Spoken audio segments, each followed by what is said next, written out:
அனைவருக்கும் வணக்கம். King makers IAS அகாடமியோட கிங் மேக்கர் ஸ்கூல் ஆஃப் பேங்கிங்க்கு உங்களை அனைவரையும் வரவேற்கிறேன். இன்னைக்கு வந்து ஆக்சுவலாக வந்து கிங் மேக்கர் ஸ்கூல் ஆஃப் பேங்கிங்கில் என்னென்ன எக்ஸாம்ஸ்க்குலாம் நாங்கள் சப்போர்ட் பண்ணுறோம், அது வழியாக என்னென்ன மாதிரி கிளாஸஸ் எடுக்கிறோம், என்னென்ன பண்ணுறோம் அப்படின்றத பற்றி ஒரு ஓரியன்டேஷன் மாதிரி எடுக்க போகிறோம். So king maker school of பேங்கிங்கில் நம்ம அனௌன்ஸ் பண்ணுறது என்னென்னா, கிட்டத்தட்ட வருஷம் 2 லட்சம் வேலை வாய்ப்பு இந்த 3 டிவிஷனில் இருக்குன்னு சொல்கிறோம். அதில் ஒன்று வந்து பார்த்தீங்கன்னா பேங்கிங் அண்ட் இன்சூரன்ஸ். இதில் வந்து கிட்டத்தட்ட ஒரு 50,000 வேகன்சிஸ் இருக்குது. பேங்கிங்கில் ஒரு 38,000 வேகன்சியும், இன்சூரன்ஸில் ஒரு 12,000 வேகன்சி இருக்குது. Apart from that SSC staff selection கமிஷனில் ஒரு 84,000 வேகன்சி, ரயில்வேல ஒரு 60,000 வேகன்சி இருக்குது. இது வந்து ஆவரேஜாக நம்ம 2024 டேட்டா வச்சு போட்டிருக்கோம். 25 டேட்டா இப்போ வருஷம் முடிவில் தெரியும். ஸோ வருஷம் கிட்டத்தட்ட 2 லட்சம் வேகன்சிஸ் இருக்கிற இந்த 3 பெரிய ஸ்ட்ரீமை பற்றி தான் கிங் மேக்கர் ஸ்கூல் ஆஃப் பேங்கிங்கில் நாங்கள் கவர் பண்ணுறது. ஸோ பேங்க் எக்ஸாம்ஸ்னு நாங்கள் சொல்கிறது என்ன அப்படின்னா வந்து பார்த்தீங்கன்னா, பேங்க் எக்ஸாம்ஸில் வந்து பார்த்தீங்கன்னா ஐபிபிஎஸ் அப்படின்னு ஒரு ஸ்ட்ரீம் இருக்குது. ஸோ எல்லா கவர்மெண்ட் பேங்க்ஸும், ஸ்டேட் பேங்க் தவிர இருக்கிற மீது எல்லா கவர்மெண்ட் பேங்க்ஸ்க்கும் சேர்த்து பிஓக்கு ஒரு எக்ஸாம், கிளர்க்கு ஒரு எக்ஸாம், 2 எக்ஸாம் நடக்கும்.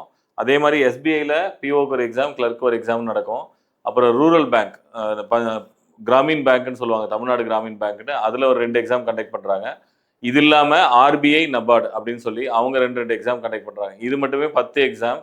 இந்த 10 எக்ஸாமுமே எப்படி யூபிஎஸ்சி நடக்குதோ அதே மாதிரி வருஷம் இந்த ஜூலைலேருந்து டிசம்பருக்குள்ளே இந்த 10 எக்ஸாமே நடக்குது. ஸோ இதே மாதிரி இன்சூரன்ஸ்லேயும் 10 எக்ஸாம் நடக்குது. நமக்கு நல்லா தெரிஞ்ச இன்சூரன்ஸில் எல்ஐசி பற்றி நமக்கு நல்லா தெரியும். நியூ இந்தியா அஷூரன்ஸ் இருக்குது, நேஷனல் இன்சூரன்ஸ் இருக்குது, ஓரியண்டல் இன்சூரன்ஸ் இருக்குது, அதுக்கப்புறம் யுனைடெட் இன்சூரன்ஸ் இருக்குது. இவங்க எல்லாருமே பார்த்தீங்கன்னா இதே மாதிரி அவங்க நேம் தான் வேறு சொல்லுவாங்களே தவிர அட்மினிஸ்ட்ரேட்டிவ் ஆஃபீஸர், கிளர்க்கு அந்த மாதிரி சொல்லுவாங்க. பட் இவங்களும் ஒரு 10 எக்ஸாம் கண்டக்ட் பண்ணுறாங்க. ஸோ இந்த 20 எக்ஸாம்ஸில் கிட்டத்தட்ட ஒரு 50,000 போஸ்ட்டு வருஷம் இருக்குது உங்களுக்கு. ஸோ இதுதான் நாங்கள் பேங்க் எக்ஸாம்ஸ்ன்ற டிவிஷனுக்குள்ளே கொண்டு வரோம் இது ரெண்டுத்தையும். அப்புறம் ஸ்டாஃப் செலெக்ஷன் கமிஷன், தமிழ்நாட்டில் நம்ம ரொம்ப மிஸ் பண்ணுற ஒரு விஷயம் இதுதான். ஸ்டாஃப் செலெக்ஷன் கமிஷன் டிஎன்பிசியில் பார்த்தீங்கன்னா இப்போ குரூப் 4க்கு எல்லா ஊர்லேயும் பையன் படிப்பான், எல்லா ஊர்லேயும் வந்து பொண்ணுங்க படிப்பாங்க. ஆனால் வந்து டிஎன்பிசி குரூப் 4 குரூப் 2ன்றது என்ன அப்படின்னா, குரூப் 1ல செலக்ட் ஆகிறவங்க ஒர்க் பண்ணுற இடத்துல கீழே வேலை செய்கிறவங்க தான் இந்த குரூப் 2 குரூப் 4ல வேலை செய்கிறவங்க. அதே மாதிரி யூபிஎஸ்சி எக்ஸாமை பற்றி அவேர்னஸ் தமிழ்நாட்டில் ரொம்ப நல்லா இருக்குது. நம்ம டாப் 3 பிளேசஸ்ல இருக்கோம் இந்திய அளவில்.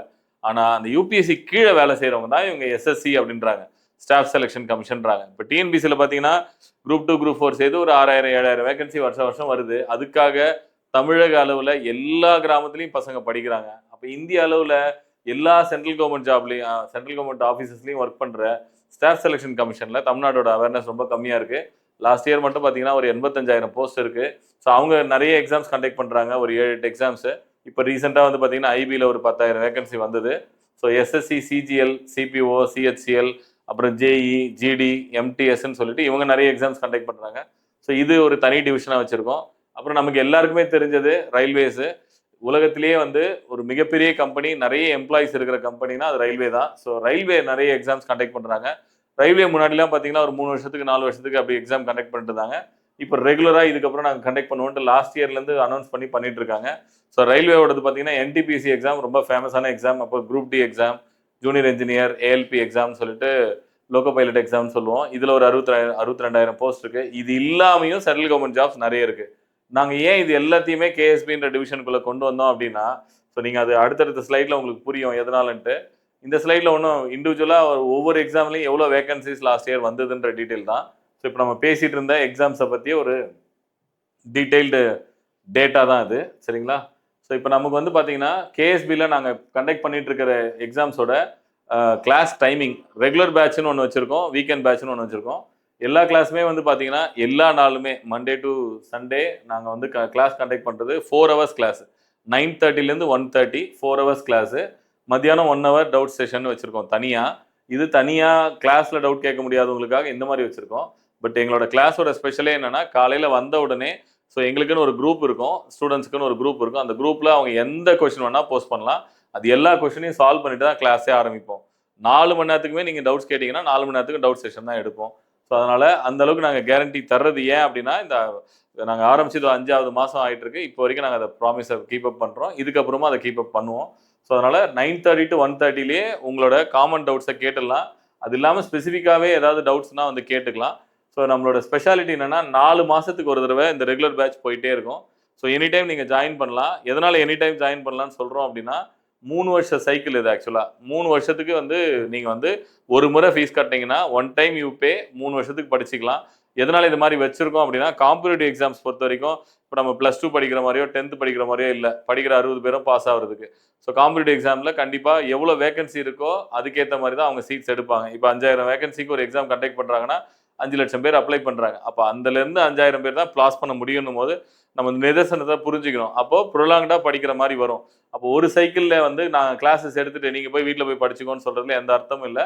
அதனால அடுத்தடுத்த சைக்கிளில் நீங்கள் வந்து உங்களுக்கு டவுட்ஸ் இருக்கிற டாபிக்ஸ் மட்டும் வந்துக்கலாம். உங்களுக்கு வேணும்னா ஒரு சைக்கிள் ஃபுல்லாகவும் வரலாம். இல்லை நான் வந்து டவுட்ஸ் மட்டும் கேட்டுட்டு ஃபர்ஸ்ட் ½ hour கேட்டுட்டு போயிடுறேன், இல்லை வாரத்துக்கு 2 நாள் மட்டும் வரேன், அந்த மாதிரி நீங்கள் முடிவு பண்ணிக்கலாம். ஸோ 3 இயர்ஸ்க்கு நீங்கள் கிளாஸஸ்க்கே வரலாம் லீகலாக. ஸோ அப்பார்ட் ஃப்ரம் தட் நம்மளோட வெப்சைட் போர்ட்டலில் வந்து உங்களுக்கு டெஸ்ட் சீரிஸ் எல்லாமே போயிட்டே இருக்கும். ஸோ இதுதான் நம்மளோட எக்ஸாம் ஸ்பெஷலு. வீக் டேஸில் 5 நாள் கிளாஸ் நடக்கும், வீக்கெண்டில் 2 நாள் கிளாஸு 8 hours. அதனால 6 months போவோம், இது 4 months போவோம். ஸோ டாபிக்ஸ் முன்னாடியே கொடுத்துருவோம், அந்த டாபிக்ஸில் நீங்கள் டிக் பண்ணிகிட்டே வரலாம். ஸோ இதான் நம்மளோட கிளாஸஸோட ஸ்பெஷாலிட்டி. ஸோ பிஒய்க்யூ அனாலிசிஸ் இப்போ லாஸ்ட்டு ஒரு 2-3 இயர்ஸில் இந்த எக்ஸாம்ஸ் கண்டக்ட் பண்ணவங்க, இந்த எக்ஸாம்ஸ் எல்லாமே வந்து பார்த்தீங்கன்னா ஃபஸ்ட்டு விஷயம் computer based exams. So banking பொறுத்த வரைக்கும் அவங்க என்ன பண்ணுறாங்கன்னா, அவங்க நேம்ஸ் வந்து இன்சூரன்ஸ், பேங்கிங் எல்லாத்துலேயுமே ப்ரிலிம்ஸ் மெயின்ஸ்ன்னு சொல்கிறாங்க. ஸ்டாஃப் செலெக்ஷன் கமிஷனில் வந்து அவங்க வந்து Tier 1, Tier 2, Tier 3ன்னு சொல்கிறாங்க. அப்புறம் ஆர்ஆர்பியில் வந்து சிபிடி கம்ப்யூட்டர் பேஸ்டு டெஸ்ட்னு சொல்லுவாங்க. பட் நம்ம அனலைஸ் பண்ண வரைக்கும் பசங்க எல்லாருக்குமே வந்து பார்த்தீங்கன்னா சென்ட்ரல் கவர்மெண்ட் ஜாப்ஸ் எல்லாமே, நாட் ஓன்லி திஸ் போஸ்டல், அதுக்கப்புறம் வந்து மற்ற எல்லா எக்ஸாம்லையுமே சரி, அவங்க கேட்கறது என்னன்னா ஆர்மி, நேவி, டிஃபென்ஸ் எல்லாத்துலேயுமே மேக்ஸ் அண்ட் ரீசனிங்க்கு தான் அதிக வெயிட்டேஜ் தராங்க. இப்போ அதுலேயுமே வந்து பார்த்தீங்கன்னா இது பாருங்க, ரீசனிங்கில் 35 கொஸ்டின் கேட்டிருக்காங்க ப்ரிலிம்ஸில், பேங்கிங்கில். ஸோ மெயின்ஸில் 45 கொஸ்டின் கேட்டிருக்காங்க, இன்சூரன்ஸ் மெயின்ஸில் 25 கொஸ்டின் கேட்டிருக்காங்க, எஸ்எஸ்சி Tier 1, அதே மாதிரி ஆர்ஆர்பி CBT 1, CBT 2 எல்லாத்துலேயுமே ரீசனிங்கில் ஒரு 30லேருந்து 35 கொஸ்டின் கேட்டுகிட்டே இருக்காங்க. ஸோ அதே மாதிரி குவான்டிடேட்டிவ் ஆப்டிடியூட், டேட்டா இன்டர்பிரிட்டேஷன் அதில் வந்து பாருங்கள், so SSC Tier 2லாம் 100 question. So இதுதான் வந்து weightage. So apart from that English, general awareness, others, quants reasoning. So இதில் வந்து பாருங்கள், அந்த கொஷின்ஸில் கிட்டத்தட்ட 65% வந்து பேங்கிங்கில் வெயிட்டேஜ் வந்து மேக்ஸ் தான், சரிங்களா? ஸோ 52% வெயிட்டேஜ், 32% வெயிட்டேஜ், கிட்டத்தட்ட 40 to 50% வெயிட்டேஜ் வந்து மேக்ஸ் அண்ட் இங்கிலீஷுக்கு தான் இருக்குது. 50% மேக்ஸுக்கு இருக்குது, அப்புறம் ஒரு 25% இங்கிலீஷுக்கு இருக்குது. ஸோ இதுக்கு தான் வெயிட்டேஜ். ஸோ அதனால தான் கேஎஸ்பியில் நாங்கள் more importance 80% of the classes வந்து மேக்ஸ் அண்ட் ரீசனிங் தான். ஜிஎஸ் கிளாஸஸ் வந்து நீங்கள் என்ன டாபிக்ஸில் உங்களுக்கு டவுட்ஸ் இருக்கோ அதை கிளாரிஃபை பண்ணிவிடுவோம். And we are more special in GS. உங்களுக்கு நல்லா தெரியும், ஏன்னா கிங்மேக்கர்ஸ் ஐஏஎஸ் அகாடமி ஜிஎஸ்க்கு வந்து ரொம்ப ஸ்ட்ராங்கான ஃபேக்கல்டி டீம் இருக்கிறதால எங்களுக்கு ஜிஎஸ் கைட் பண்ணுறதுல எங்களுக்கு எந்த பிரச்சனையும் இல்லை. பட் ஸ்டூடெண்ட்ஸ்க்கு வந்து மோர் வெயிட்டேஜ் வந்து இங்கிலீஷ், மேக்ஸ்க்கு தான் தேவைப்படுன்றதால அந்த கிளாஸஸ் தான் நாங்கள் கான்சன்ட்ரேட் பண்ணுறோம். ஸோ இது வந்து ப்ரிலிம்ஸ் அனாலிசிஸ், ஐபிபிஎஸ் பிஓவில் எப்படிலாம் கேட்டிருக்காங்க கொஷின்ஸ் அப்படின்ற அனாலிசிஸு. ஸோ குவான்டிடேட்டிவ் ஆப்டிடியூடுக்கு 25%, டேட்டா இன்டர்பிரிட்டேஷனுக்கு 33% மோர் வெயிட்டேஜ் வந்து பிஓ எக்ஸாம்ஸில் கேட்டிருக்காங்க. அதே மாதிரி தான் பிஓ மெயின்ஸ்லையுமே பார்த்தீங்கன்னா டேட்டா இன்டர்பிரிட்டேஷன் 50%. ஸோ எல்லாமே குவான்ஸ் பேஸ்டு எக்ஸாம்ஸ் தான் வந்து இது வரைக்கும் நமக்கு அனலைஸ் பண்ணுறாங்க. ஸோ இப்போ நான் என்ன பண்ண போகிறேன்னா, அடுத்தடுத்து நம்ம வந்து இது எல்லா எக்ஸாம்ஸுமே ஒரே சிலபஸ் தான் அப்படின்றத காமிக்கிறதுக்காக ஒவ்வொரு ஸ்ட்ரீம்லேருந்தும் ஒரு எக்ஸாம்ஸை பற்றி ஒரு சின்ன ஒரு அனாலிசிஸ் கொடுக்குறோம். ஸோ ஐபிபிஎஸ் கிளர்க்கு இந்த வருஷம் நோட்டிஃபிகேஷன் வந்தது. ஸோ அவங்க இந்த 11 பேங்க்குக்கு தான் ரெக்ரூட் பண்ணுறாங்க ஐபிபிஎஸ்ல. So Canara bank, Indian overseas bank, UCO bank, Punjab national பேங்க்னு சொல்லிட்டு இந்த 11 பேங்க்குக்கும் சேர்த்து கிட்டத்தட்ட ஒரு 10,000 வேகன்சி இந்த வருஷம். இந்த நான் சொன்ன 20 எக்ஸாமில் ஒரு எக்ஸாமில் மட்டும் 10,000 வேகன்சிக்கு கால்ஃபர் வந்திருக்கு. ஸோ அதுதான் இது. ஸோ அதில் வந்து பார்த்தீங்கன்னா அவங்களோட பேசிக் ஸ்ட்ரக்சர் வந்து 20,000லேருந்து 60,000 வரைக்கும் சம்பளம், 28 வயசு வரைக்கும் எழுதலாம், ஓபிசியாக இருந்தால் 31 வயசு வரைக்கும் எழுதலாம், எஸ்சி/எஸ்டியாக இருந்தால் 33 வயசு வரைக்கும் எழுதலாம். எல்லாத்துக்குமே அவங்க கேட்குறது ஒரு டிகிரி தான். ஸோ அதனால் அதுவும் உங்களுக்கு புரியும்னு நினைக்கிறேன். ஸோ இதுதான் அவங்க அஃபீஷியலாக நோட்டிஃபிகேஷனில் கொடுத்துருக்கிற prelims syllabus. So English language 30 question, numerical ability 35 question, reasoning ability 35 question. So அப்போது 70 கொஷின்ஸ் வந்து மேக்ஸுக்கு வெயிட்டேஜ், 30 கொஷின்ஸ் வந்து இங்கிலீஷ்க்கு வெயிட்டேஜ். இதுதான் ப்ரிலிம்ஸில். மெயின்ஸில் பாருங்கள், ஃபினான்ஷியல் அவேர்னஸ்ன்றது ஒரு 40 question, general English 40, reasoning ability 40, quants 35. So out of 155 75 question, கிட்டத்தட்ட 50% வந்து மேக்ஸுக்கு வெயிட்டேஜ், ஒரு 25% இங்கிலீஷுக்கு வெயிட்டேஜ், ஒரு 25% தான் ஃபினான்ஷியல் அவேர்னஸ் அப்படின்னு சொல்லக்கூடியது.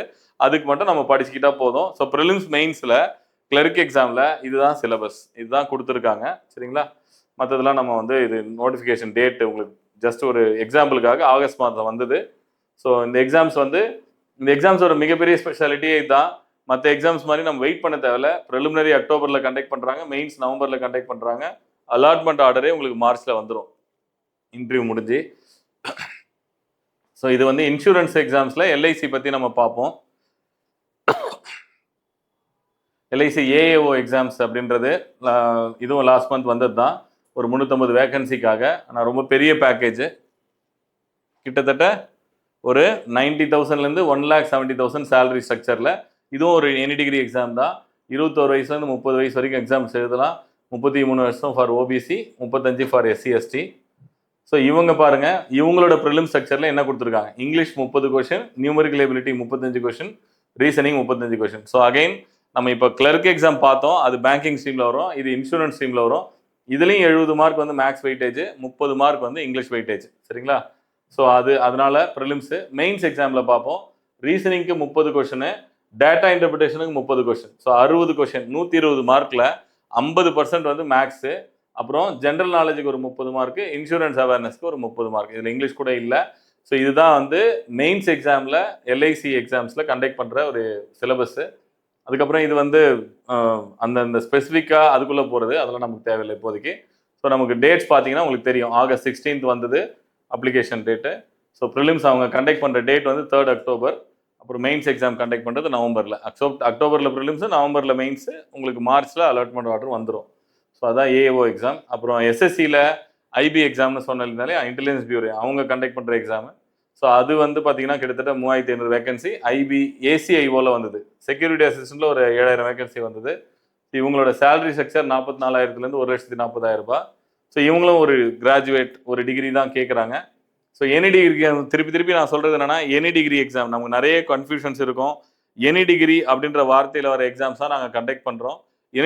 எனி டிகிரி எக்ஸாம்ஸோட ஸ்பெஷாலிட்டி என்னென்னா, நான் வந்து இன்ஜினியரிங் படிச்சிருக்கேன், ஒருத்தன் எம்பிபிஎஸ் படிச்சிருப்பான், ஒருத்தன் பிஏ தமிழ் படிச்சிருப்பான், ஒருத்தன் பிஏ இங்கிலீஷ் படிச்சிருப்பான், எல்லாருமே எழுதக்கூடிய எக்ஸாம்ஸ்னா அப்போ நம்ம படிச்சதுலேருந்து தான் கேட்கணும். அப்படின்னா அவங்க 10th தான் கேட்க முடியும். ஸோ ஐஏஎஸ் எக்ஸாம்லேருந்து, பேங்க் எக்ஸாம்லேருந்து, எல்ஐசி எக்ஸாம்லேருந்து, ஐபி எக்ஸாம்லேருந்து எல்லாத்துக்குமே 10th வரைக்கும் இருக்கிற மேத்தமெட்டிக்கல் நாலேஜ் தான் எதிர்பார்க்குறாங்க. அதனால எனக்கு மேக்ஸ் வராது, நான் அதனால தான் 11th 12th மேக்ஸ் படிக்கல, நான் காலேஜ் மேக்ஸ் படிக்கல, அந்த ரீசன்ஸ்லாம் இங்கே இல்லை. ஸோ 10th வரைக்கும் இருக்கிற எக்ஸாம்ஸ் தான் எல்லாமே. ஸோ இங்கே பார்த்தீங்கன்னா இவங்க பாருங்கள் சிலபஸ். ஐபியில் current affairs 20 mark, general studies 20 mark, numerical ability, reasoning so 40 mark maths, 20 mark English, ஜிஎஸும் நியூஸ் பேப்பரும் 40 மார்க். சரிங்களா? ஸோ 40% வெயிட்டேஜ் ஐபியில் ப்ரிலிம்ஸில் கொடுத்துருக்காங்க. மெயின்ஸில் என்ன பண்ணியிருக்காங்க பாருங்கள், எஸ்ஏ, அதுக்கப்புறம் இது வந்து ஃபுல்லாக 50 மார்க் எஸ்ஏ தான், இதில் மேக்ஸ் கிடையாது. சரி, எஸ்எஸ்சி எக்ஸாம்ஸில் ஐபியில் மட்டும் இந்த மாதிரி, சரிங்களா, Tier 1 Tier 2 அந்த மாதிரி எக்ஸாம்ஸில் இவங்களோட ஸ்டைல் இது. Tier 3 வந்து இன்டர்வியூ. சரியா? ஸோ இதுதான் வந்து அவங்களோட ஜூலையில் அப்ளிகேஷன்ஸ் வந்தது. ஸோ வந்து ஸோ இப்போ பார்த்துருப்பீங்க, ஓரளவுக்கு புரிஞ்சிருக்கும்னு நினைக்கிறேன். எல்லா எக்ஸாம்ஸுக்குமே மேக்ஸ் அதிக வெயிட்டேஜ் தராங்க. ஸோ அதுக்கு தான் இங்கே கேஎஸ்பிலையும் நாங்கள் இம்பார்ட்டன்ஸ் தரோம். ஸோ எங்களோட ஃபீஸ் ஸ்ட்ரக்சர், ஸோ பேங்க் எக்ஸாம்ஸ்க்கு வந்து பார்த்தீங்கன்னா வந்து பேங்க் அண்ட் இன்சூரன்ஸ் ரெண்டும் சேர்ந்து 50,000 வேகன்சி இருக்குன்னு சொன்ன வருஷம். ஸோ எங்களோட ஃபீஸ் ஸ்ட்ரக்சர் 3 வருஷத்துக்கு நாங்கள் வெப்சைட்லேயே போட்டிருக்கோம். ஸோ 3 இயர்ஸ்க்கு 20,000 தான் ஃபீஸு. அதுக்கப்புறம் ரயில்வேவும் அதே மாதிரி 3 இயர்ஸ்க்கு 20,000. எஸ்எஸ்சிக்கு மட்டும் நம்பர் ஆஃப் கிளாஸஸ் கொஞ்சம் அதிகம், கொஞ்சம் சிலபஸ் கொஞ்சம் அதிகன்றதால 25,000. ஸோ இதில் நீங்கள் ஏதாவது 2 எக்ஸாம்ஸு இல்லைனா வந்து தொடர்ச்சியாக நாங்கள் இந்த கேஎஸ்பியில் நாங்கள் நடத்துகிற எல்லா எக்ஸாம்ஸும் பேங்க், எஸ்எஸ்சி, ரயில்வேஸ், ஏன்னா இவ்வளோ நேரம் நம்ம தான் சொன்னோம் 70-75% சிலபஸ் சேமாக இருக்கிறதால இந்த எல்லா எக்ஸாம்ஸும் சேர்த்து நீங்கள் எழுதுறதா இருந்தால் 40,000 அப்படின்ற மாதிரி வச்சுருக்கோம். ஸோ அதனால் நேரில் வாங்க, எக்ஸ்பிளைன் பண்ணுறோம். அதுக்கப்புறம் எங்களோட யூடியூப் சேனலில் எல்லா வீடியோஸுமே போட்டிருக்கோம். நாங்கள் எப்படி கிளாஸஸ் எடுக்கிறோம், என்ன மாதிரி எடுக்கிறோம் அப்படின்ட்டு. இப்போ பர்சனலாக என்னை பற்றி சொல்லணும்னா, நான் தான் ப்ரோக்ராம் ஹெட்டு இந்த கேஎஸ்பிக்கு. ஸோ கிட்டத்தட்ட 21 இயர்ஸ் எக்ஸ்பீரியன்ஸ். ஸோ இப்போ போயிட்டு இருக்க கிளாஸஸில் 75% ஆஃப் கிளாஸஸ் நான் தான் எடுத்துகிட்டு இருக்கேன். ஸோ 13 இயர்ஸாக king makers IAS academy IAS எக்ஸாம்ஸில் என்ன மாதிரி ஒரு புரட்சி பண்ணிட்டு இருக்கிறது உங்களுக்கு நல்லா தெரியும். நிறைய ஐஏஎஸ் ஐபிஎஸ் ரிசல்ட்ஸை கொடுத்துட்ருக்கோம். ஸோ அதே மாதிரி வந்து இந்திய அளவில் எல்லா சென்ட்ரல் கவர்மெண்ட் ஜாப்ஸ்லையும் ஒரு பெரிய இம்பாக்ட் ஏற்படுத்தணும் அப்படின்றதுக்காக ஒரு பெரிய விஷனோட தான் கேஎஸ்பி ஸ்டார்ட் பண்ணியிருக்கோம். அதனால் நீங்கள் வாங்க. ஸோ கிங் மேக்கர்ஸ் ஐஏஎஸ் அகாடமியில் எந்த மாதிரி ஒரு குவாலிட்டி கோச்சிங் கொடுக்குறோமோ அதே கோச்சிங் கேஎஸ்பிலையும் நீங்கள் எதிர்பார்க்கலாம். சென்ட்ரல் கவர்மெண்ட் ஜாப்ல ஏதோ ஒரு வேலையை கண்டிப்பாக வாங்கிட்டு போகலாம். ஸோ அதுக்கான முழு சப்போர்ட்டுமே கிங் மேக்கர் ஸ்கூல் ஆஃப் பேங்கிங்லேருந்து நாங்கள் பண்ணுறதுக்கு தயாராக இருக்கும். அனைவருக்கும் நன்றி. கிங் மேக்கர் ஸ்கூல் ஆஃப் பேங்கிங்கை விசிட் பண்ணுங்கள், நம்ம நேரில் பேசுவோம். நன்றி.